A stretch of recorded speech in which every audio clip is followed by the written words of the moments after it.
చిత్తూరులోనూ call money తరహా cheating కేసులు నమోదవుతున్నాయి. కుప్పంకు చెందిన స్వర్ణలత అనే మహిళ చిట్టీల పేరుతో తనను మోసం చేసిందంటూ సంగీత అనే మహిళ ఆరోపిస్తోంది.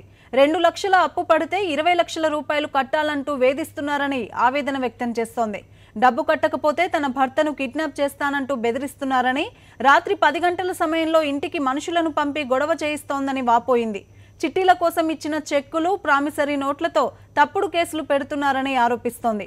పోలీసులకు ఫిర్యాదు చేసినా పట్టించుకోవడం లేదని, సీఎం చంద్రబాబు కార్యాలయానికి వెళ్లి గోడు చెప్పుకున్నా న్యాయం జరగలేదని అంటోంది. తనకు న్యాయం చేయాలని వేడుకుంటోంది.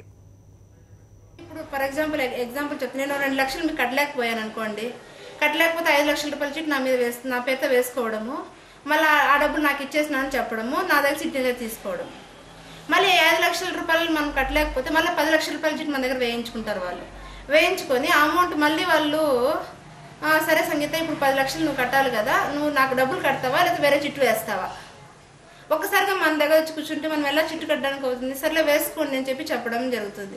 ఆ చిట్టు డబ్బులు మళ్ళీ వాళ్ళే తీసేసుకుంటారు. ఈ విధంగా ఒక 2 లక్షల రూపాయలు అప్పు పడిందని 20 లక్షలు చేసి పెట్టారన్న మన దగ్గర. మళ్ళీ ఆ డబ్బులు మేము 1 రూపాయి కూడా మా చేతికి ఇచ్చిండ్రు, మేము వాళ్ళ దగ్గర మేము తీసుకున్నాము. ఈ విధంగా జరుగుతూ వచ్చింది.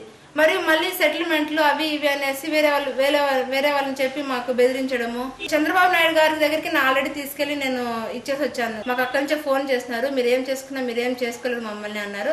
అదే విధంగా ఈ రోజు వరకు చంద్రబాబు దగ్గర నుంచి మాకు ఎలాంటి సహాయం కూడా మాకు అందలేదు. లోకల్ ఎస్ఐ ఆఫీస్లో వెళ్ళి 3 సార్లు వెళ్ళాం స్టేషన్కి, అక్కడ మాకేం న్యాయం జరగలేదు.